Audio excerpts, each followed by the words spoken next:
খেতে যে ঘাস গুলো হয়েছে এই ঘাসের জন্য আবাদ গুলো নষ্ট হইতেছে। Excuse me, my coming help is a farming. I go উসমানের ক্ষেত। আর উসমানের ক্ষেতের কথা বললেন? জি জি জি, হ্যাঁ। এটা ক্ষেত, এটা ক্ষেত। তো এই করেন, ওই উসমানের ক্ষেতটা দেওয়ার পরে আমার ক্ষেতটা একটু দেখেন স্যার। হ্যাঁ জি অবশ্যই।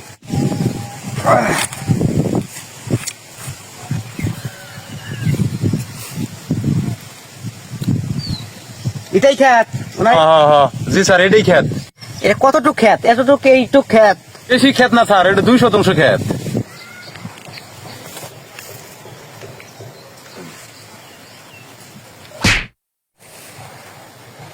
একটু ক্ষেতের জন্য আমাকে ডাকা হয়েছে। আমার কত কাজ, আমি একা মানুষ, আমি চালিয়ে দিতে পারি না। একটু ক্ষেতের জন্য বলে আমাকে ডাকা হয়েছে। আমার মান সম্মানটাই চলে যায়।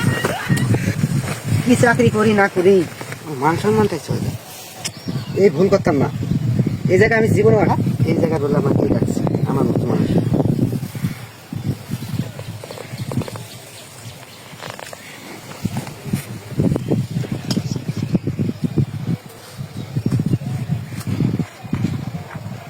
স্যার আমার আজকে রূপ বোধহয় বাইর করে আলাই দেবো জমিনের, যেভাবে প্যান্ট শার্ট খুলতে আছে। স্যার বোধহয় আজকে আমার ক্ষেতটা দেখবার গেলাম, দেখবো আমার এই ক্ষেতের এই যে গোড়া গাল মাথা মোটা এনে কি এর রোগ এনে। স্যার বোধহয় আজকে সেই বোধহয় আজকে ভালো রে রোগ মনে দিয়ে মুক্ত দুধ করে দিবার পায়। এই যে এই যে ক্ষেতের অবস্থা এনে এনে ক্ষেত দেখি ক্ষেত গুলো যদি দেহে সারটা মনে ভালো আছে।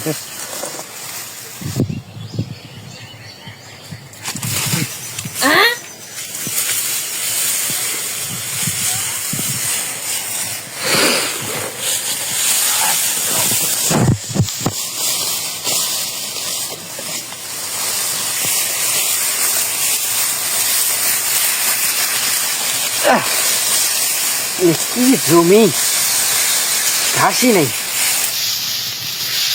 এই চাকরি যে করবে সে ভুলতে পারবে না কোনদিন।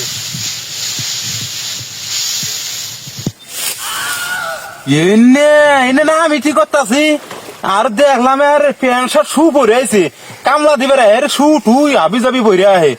না আমি তো খেতে দিতেছি স্যার, আনেন না কোনা জানকে আমারই ভালো আছে।